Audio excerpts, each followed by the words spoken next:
of Kentucky, which Donald Trump won in 2020 by about 26 points. People are very interested in you and your future in politics.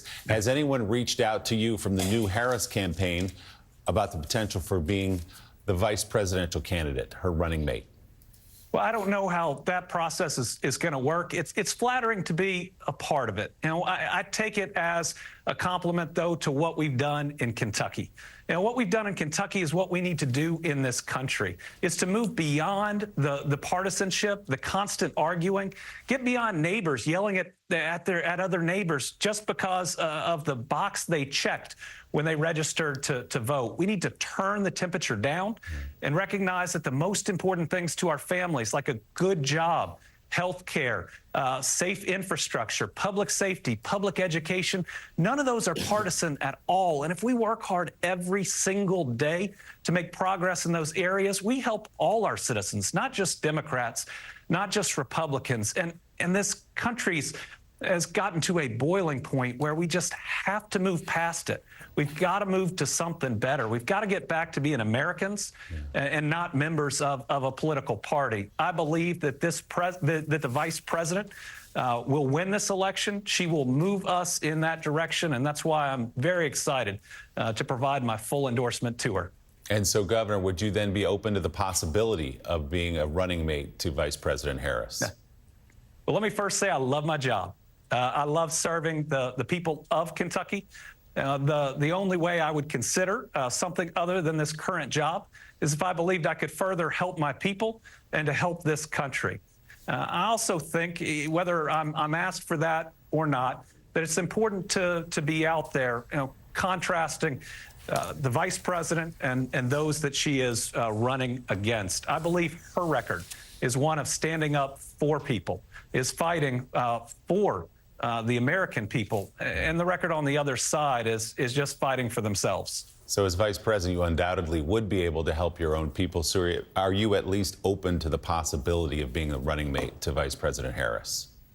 Well, I think if somebody calls you on that, what you do is at least listen.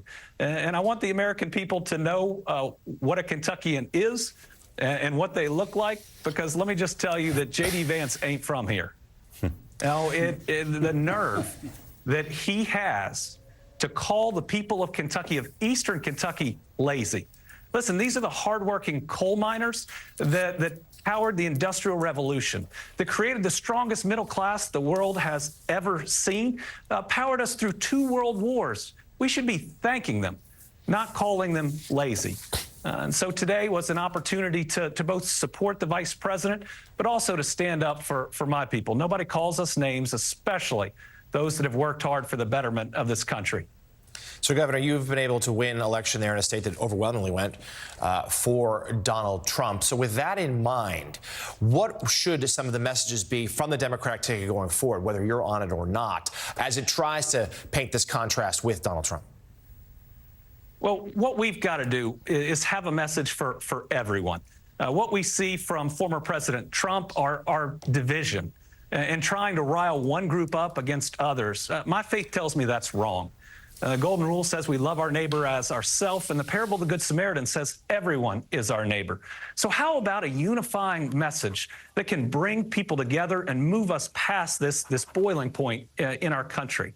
How about we focus on the things that matter most to people when they wake up in the morning? Because when people wake up in the morning, they're thinking about their job and whether they make enough money to support their family. They're thinking about their next doctor's appointment for themselves, their parents, their kids. They're thinking about the roads and bridges they're going to drive on that day. They're thinking about the public safety in their community, and they're thinking about the school they're dropping their kids off at. That's what most people worry about. And if we can't satisfy that, they don't get to whatever the issue of the day is in Washington, D.C. The message ought to be, I'm in this to build a better life for everyone, not just Democrats, not just Republicans.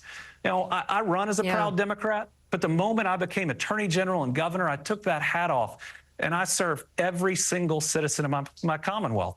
And that's why in re-election, I was reelected by 5 percentage points, being a Democrat in Kentucky. That's like 30 anywhere else. But I think it's just people saw who I am and how hard I was trying. And that whether you voted for me or not, I wanted to make your life better. That's what we need to hear from our candidates, and that's what Vice President Harris can do. People want to get back to normalcy. They want to be able to wake up in the morning and check the news, but not have to worry about what crazy thing happened the other day or what crazy thing somebody said.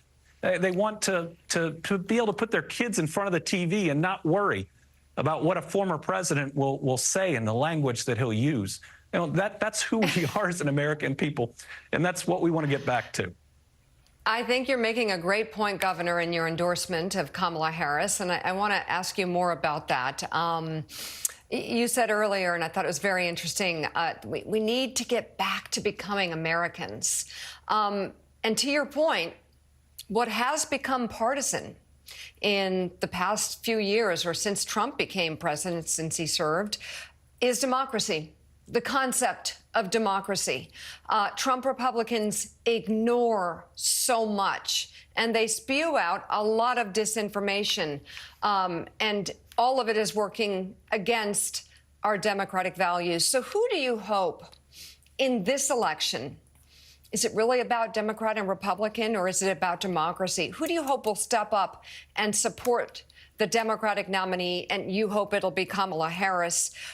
Is it important in this moment to cross the aisle even, to really make this about the future of our democracy as we know it?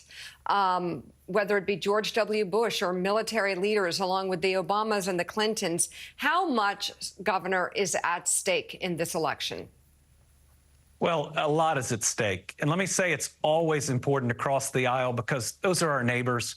Those are our friends, and we can't let ourselves become so divided because we checked a box that said D or R, when all of us are unique. We're made up of the experiences of our lives, and we have different views, even if we're a member of a same party. And so we've got to make sure that we have that dialogue, and we've got to give people the ability, the permission to vote for whoever they think is going to be the best candidate. Partisanship is now everywhere.